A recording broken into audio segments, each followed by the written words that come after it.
What's up, everybody? Jim Cirile, Tanya, Klein, and Cha-Cha here from Coverage Inc., the Oh, leader. hey, I have one too. Meet Callie. Hi, Callie. She's in fact alive. She just doesn't move. Say hi, Cha-Cha. The leader in screenplay analysis, development, and editing services for over 20 years. What's up, Tanya and Callie? Say hello. Say hello to the Chihuahua. Okay, we're kind of overdoing Yeah, it with yeah, the cat yeah, here. yeah, All yeah, right. yeah. Let's get to business. Cha-Cha has to go. What are we talking about here today, Tanya? Today we are talking about a question we get a lot, which is how to break into Hollywood. In Oh, other no. words, how do I break into this business? Which is, of course, a question so many writers have. So let's go first through some of the ways that you probably don't want to hear about. Namely, the All ways right. that you have no control over. I- Because the number one way you break into this business is via connections. So that means if your mom, your dad, your sister, your brother, your aunt, your uncle, your grandparents are in the business, congratulations. You know, Yeah, so no kidding. Just to interject. So, you know, I remember 35 years ago when I was a young buck, just wanting to break into screenwriting, living in New York. I didn't know anybody. And my mom said, "Oh, I know some guy." My mom was a cop on NYPD, so she had some connections. She's like, "I know some guy. Let me make some calls for you." Next thing I know, she hands me a piece of paper with a phone number on it. She says, "Call this guy." "Who is this guy, Ma?" She goes, "Some guy named Henry Segerman. I think he's the head of Paramount." You never know who you know. So I called Henry Segerman, and he was very condescending, let's say. But of course, I didn't know what I was doing. And he's like, "Tell me about your projects." And I said, "Well, I'd rather not pitch them over the phone." And he said, "Well, if you don't pitch them to me over the phone, you're not going to get anywhere with me." I said, "Oh, anyway, needless to say, it didn't go anywhere, but you get the point." yes. And the other thing is, if you ever are in a position where you can actually get to someone via connections, don't screw it up. Yeah, I think that's I think that's the Yeah. reasonable So, conclusion. yeah. So again, coming back to the easiest way, which is unfortunately how a lot of people get into the business, is via connections. And in particular, if you have actually direct connections, like family members that are in the business, I mean, the doors will open for you. And of course, that's always something. Look, this town runs on nepotism, and that's something people don't really want to know about because, of course, they don't have control over, that. You don't have control over the choices your family made before you were born. So, Nepotism and spite. well, that too. So basically, let's say you don't have any family connections. Okay, way number two. Where did you go to school? If you're still considering, well, I want to study filmmaking, where should I go? Hmm. Okay, what school will give me the best start? And that means in what school can I make the most connections? Let's say USC, great place to make connections. So don't make, I think, Jim, you have a good story about that too. Don't make the mistake of saying, oh, but I get a great education at this other school and it's just as good. It's cheaper, it's closer to home, and I get a fantastic education. It's really not about that, really. So that's basically my story about that, which, I went to school at a state university and, it was cheap, it was close to home, and they had a film department and they had an animation department. I was an animation major at the time.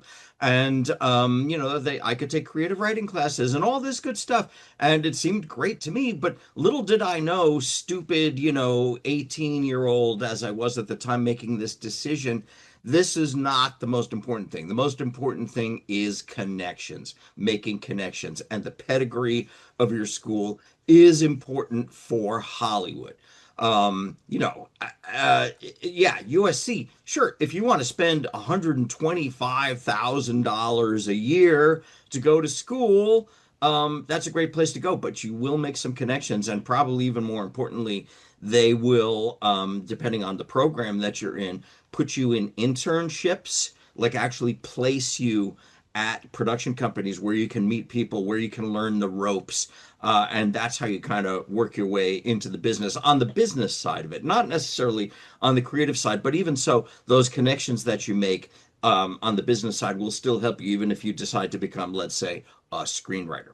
So, yeah, where you go to school is important. UCLA, USC, LSU, NYU, any schools that are known for their networks within Hollywood, even Northwestern, just a lot of the bigger tier universities still, they all have like mafias within Hollywood. And if you know those people, you'll be able to utilize those connections moving forward. And if you don't, you'll be like me and Tanya.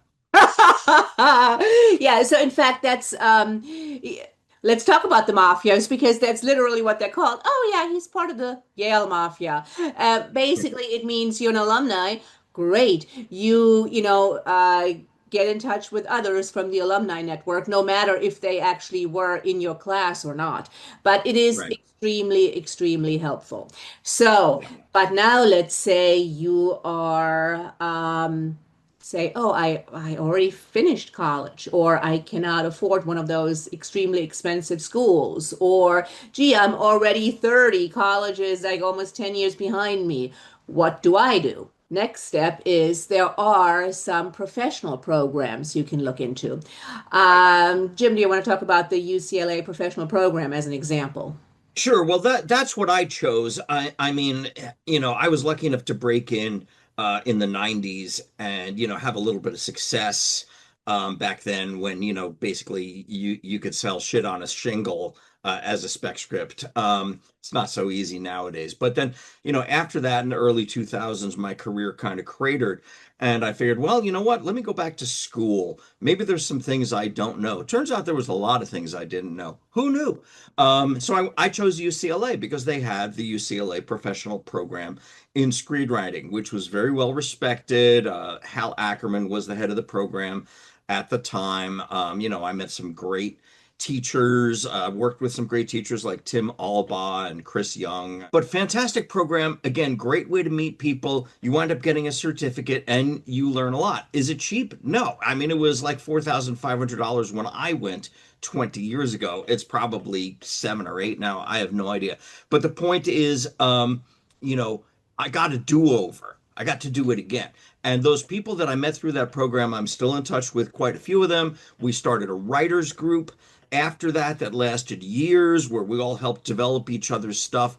I mean, I can't tell you how beneficial it was. Now, that's UCLA. And, I live in Los Angeles and lucky enough to be able to, literally drive to physically attend these classes and interact with these people. You can do the professional program online via Zoom. I imagine that's probably worthwhile as well. You're still interacting with people. You're just not in a room with them. Well, you're in a Zoom with them. And there's probably other colleges that have a similar sort of thing.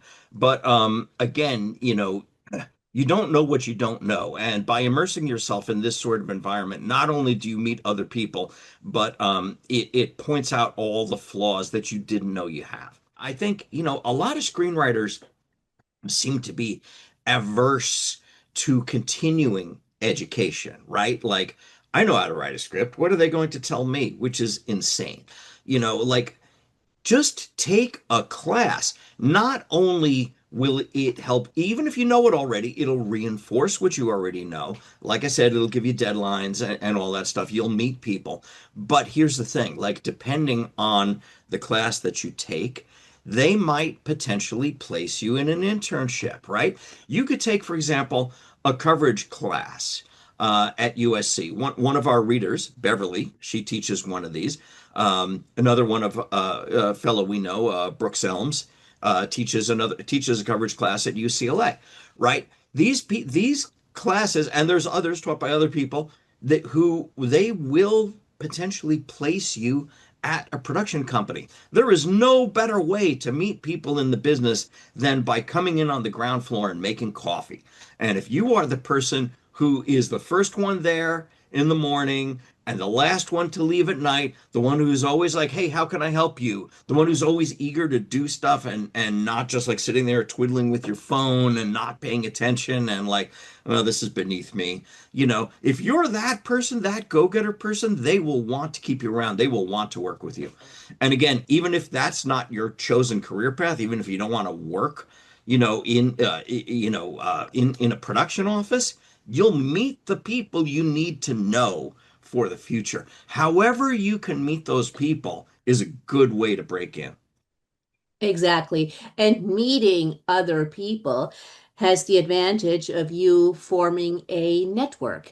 And so let's say you also don't have access to a professional program. You don't have the money for the professional program. Okay, what else can you do? What other ways are there to find a network? And one would be a writers group. Now, the important thing is that you find a writers group where you can actually grow. In other words, don't end up in a writers group where you've put in years of sweat equity and are really up on your craft, and everyone else has just rolled out of bed yesterday and decided, oh, I think I want to be a writer. No, no, no, not one of those. Find people who are at your level Yeah. or better, my God, so you can grow. So you really, get a writers group. Those are the people who are eventually going to support you, not only in your craft becoming better, but also they can be helpful when it comes to pointing you towards opportunities or support you Yes. in, for example, which is another way to break in. If, let's say, you want to make a short film that, Right. you know, shows off everything you can do in a way that is shootable, in a way that maybe you can submit to festivals, in a way that maybe you can submit to managers, in a way that can maybe get a lot of views on YouTube, in a way, in other words, that can get you attention. Yeah, yeah.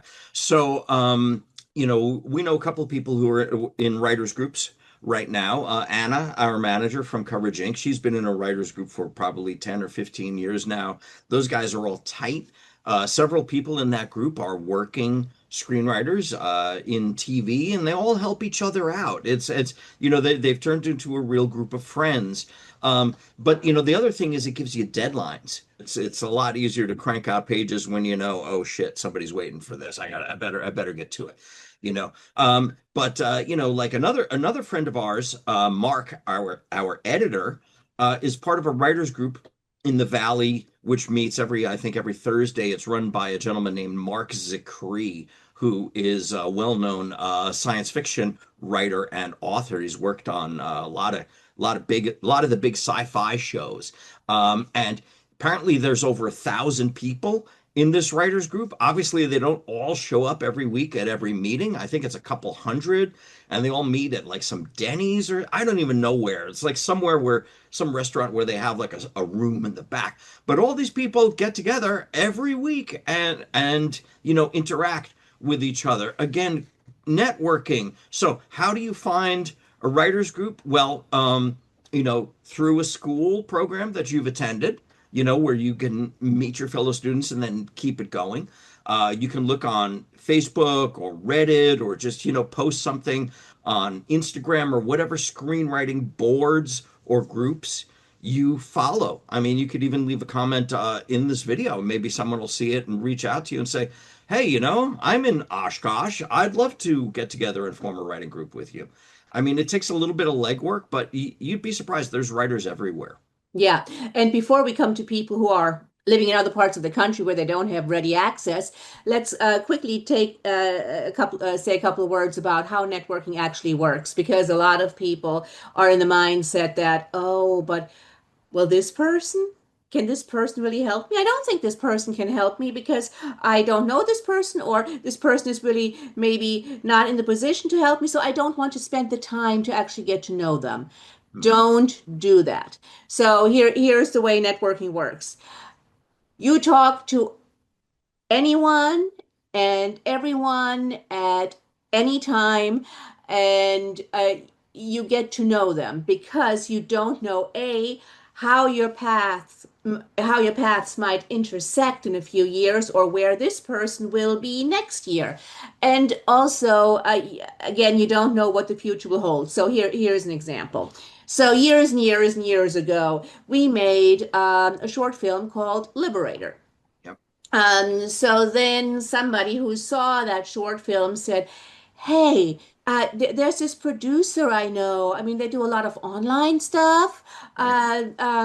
Want to go have lunch with her? Her name's Cindy." And we're like, "Sure." So Sure. we go have lunch with Cindy. We love Cindy.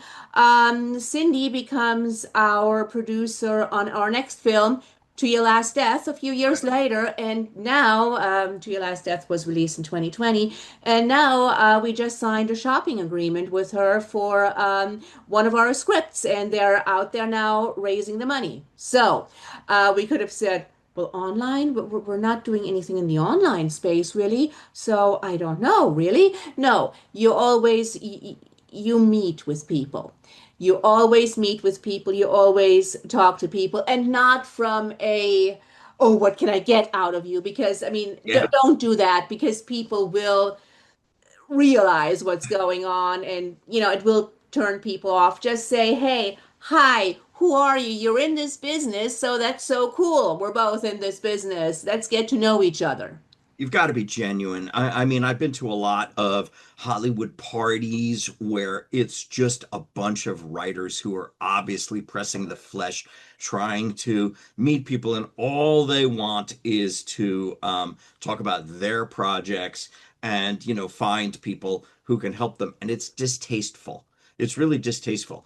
Whereas the genuine people that you can actually have a conversation with, like Tanya was just saying, that Cindy. So we genuinely liked Cindy. She is, and we still do. And 10 years out, she's one of our best friends because she's just a good person. I mean, so that's be genuine and and have some talent, and people will eventually help you. Or they'll say, "Look, I can't do anything for you right now, but have you tried this, this, and this?" Yeah. And also, by the way, at this point, a note of caution, if you're ever in a situation, because you have a lot of these, networking networking Zooms, networking Yeah, coffees, networking blah blah blah. it's Yeah, be genuine and make sure you don't run afoul of the users because you yeah, don't want to be, you don't want to be in energy vampire territory. So yeah, just yeah, watch out for that. So now let's get to something else, which is often we get questions about, well, I'm nowhere near Los Angeles. What do I do? So here's the thing, wherever you are, there will be other people also interested in making movies. yeah, Find them. yeah. Put like look for them, message boards, online, Film any, festivals. yes, film festivals. Yeah, So, there are film festivals pretty much everywhere. everywhere, Go everywhere. there. Go Yeah, there. Meet people. Talk to them. Meetups. yeah, and look, I mean, it's easy to be kind of snobby about like, oh, this person doesn't have anything going on. I'm not going to waste my time talking to them. But hear them out because you never know. You might, let's say you're going to a film festival in New Jersey, like we did, was it 5 years ago when we flew out for To Your Last Death, Tanya? And there was a lot of people making short films, scrappy little filmmakers making nothing burger short films, but everybody's got a speck of talent in some way or another. And these people are all like, oh, well, I can bring this to the table. And, I have access. I know a guy who does special effects. And then next thing you know, they've put a project together that they're doing on their own. And all of a sudden, this nothing burger person could potentially be, someone who you're working with on a project where everybody brings their skills to it. So, yeah, film festival is a great, great, great way to play, a way to meet potential future people who can help you, even if not necessarily like introduce you to Hollywood, but to help get your career to the next level where you might have something that might get Hollywood's attention. Exactly.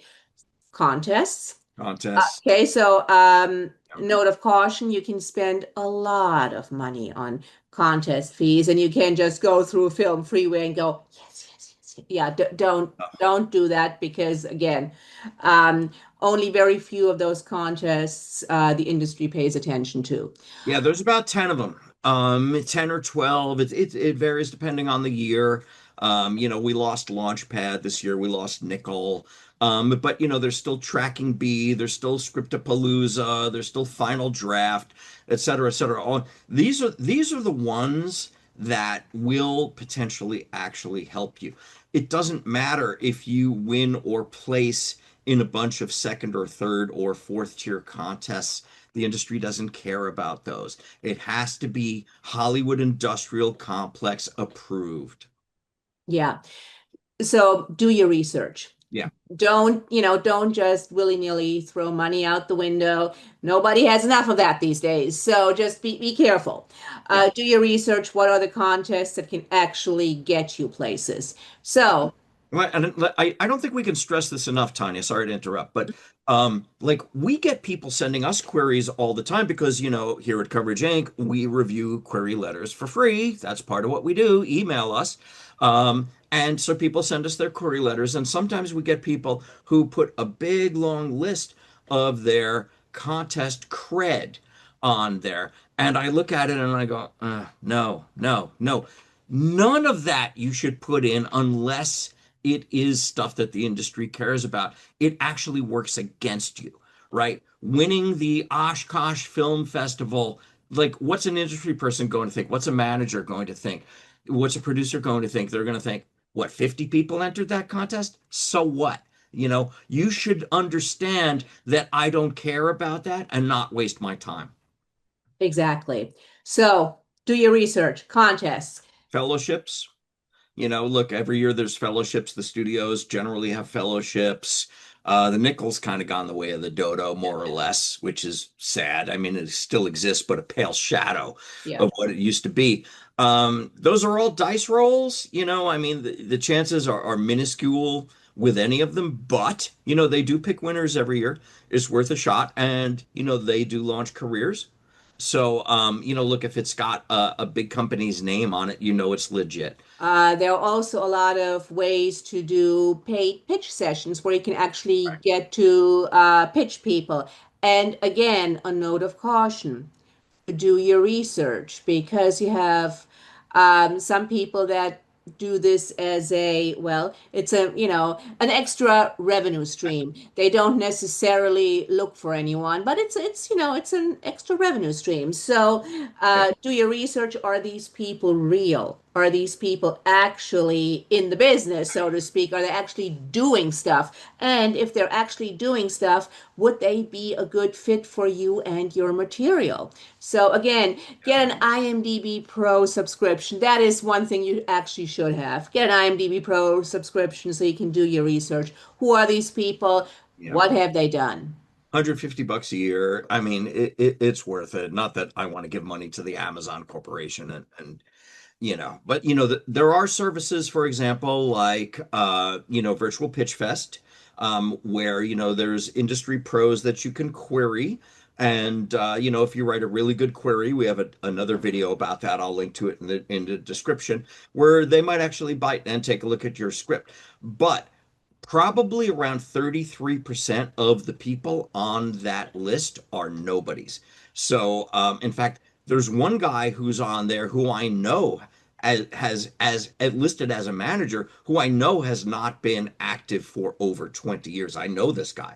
I know he has literally nothing going on. Another guy on there who I also know is just a total wannabe, right? And this guy is getting $2.50 per, that's how much they get as kickback, something like that, just to review and say no to queries. Okay. So yeah, definitely look into these people. But even like real level companies, like for example, there's an agent from Verve who constantly takes pitches and never signs anybody on Stage 32 or Roadmap Writers, right? So, Roadmap will tell you like how many people this person has signed if they've been doing it for a while. If they've signed a person or five, That's great. That's somebody you want to pitch to. Or if it's somebody whose tastes seem to align with yours. But if it's somebody who's been on there for years, and they'll tell you, they'll give you the history of how many times this person has done pitches. And if they have never picked up a project, that's a warning sign. Okay. Sorry for the sidebar. Yes. No, so yes. And you also brought up the second part of, there are paid pitches where you can write query letters, and Roadmap and Stage 32 do in-person pitches Yeah. where you can pitch via Zoom. So, I mean, that's always a good thing as well to get in front of someone in person, so to speak. They're not cheap. I mean, No. it's 35 to 45, depending on the site, per every dice roll. But still, you're literally getting 10 minutes or 7 minutes or whatever it is in someone's face. And if you present really well and if your material's interesting, they might just roll the dice and say, sure, send it over. Yeah, and so then let's talk about cold queries. In other words, let's say you look through IMDb Pro. Okay, let me query this person. So 99% of the time, if you send a cold email, it's not going to get you anywhere. I'd even say Right. 99.8% of the time. Yeah. However, there are always the 0.2% of the time where somebody sparks to something in your query, where somebody sparks to something in your idea. So again, do your research and see who might actually be that person. And hey, what have you got to lose? Nothing. And you know what? Those emails are free. You don't even have to pay for them. So that's great. One thing though, if you're talking about producers, one thing writers do have to be careful of is exposing their script before. You don't want to like blow your chances by sending your script to like 7 or 8 producers on your own, and then Well, hold on. First of all, don't send your script. Send a query. And if they're interested, then, well, you know. you know what I mean? Like if for example you get a lot of bites because you've queried a bunch of producers with similar tastes to your script, you're doing a zombie western, so you query all the producers out there who you think like zombie westerns, and they say, "Sure, send your script." And then a couple weeks later, you pitch to a manager on Virtual Pitch Fest or Stage 32 or whatever, and they say, "Oh, sure, that sounds really cool. Has the script been anywhere? Where has it been?" And if you give them this long list of companies it's been to, they're not going to be as interested because a lot of those would have been their plays potentially. But you took the wind out of their sails, and now the script went in at a level of zero heat. There's nothing people can do with that. So just sort of bear in mind the first foray should always be towards managers. Exactly. So basically, in a nutshell, to summarize, they don't let you into the front door, try the window. If they don't let you in through the window, try the chimney. If they don't let you in through the chimney, try the basement. Yeah, one more thing I want to add before we wrap this up, Tanya. So, here at Coverage Inc., we get emails often from people who live all over the world. And they say, I don't know anybody in Hollywood. I have no connections. I have no money. Um, I've tried various different things like what we're talking about here in this video. None of them work. What can someone like me do? And the only the only thing I can say is keep trying. Tenacity, right? Don't expect that because you tried this once and it didn't work out. Oh well. Did you try it for 10 years? Did you try it for 20 years? Look, it sometimes takes 20 years to break in. Suddenly in year 17, when you've written your, 23rd script, and all of a sudden that's the one that's all sparkly and like where your craft really like everything that you do great. This is the example of it. All of a sudden that's the one that gets attention.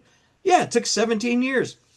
Sometimes it does. All right. Sometimes you can come out of college in year 2 or 3 and you can strike it big as a young rising star. That's amazing. Hollywood's always looking for those types of people. For everyone else, Plan on it taking a while, okay? So don't get disappointed. Just keep doing, keep writing, keep getting better, keep reaching out, keep pitching. You never know. Look, there's people on our Get Rep Now consider list who are getting read by managers right now who are in their 50s, 60s. I'd say maybe a few of them might be in their 70s. I don't know. I didn't ask, but that's the impression I get. Just keep at it. All Beautiful. right. Wonderful. Thanks, everybody. Thanks for watching. Hit that like button, hit that subscribe button, and please, if you got anything at all out of this video, share it with some friends. Repost it on your social media. We'd be really appreciative of it. And if you have any questions, what do they do, Tanya? Yes, send us an email at info@coverageinc.com. That's ink with a K, INK.com. Advice is always free. Peace out, everybody, and keep the faith.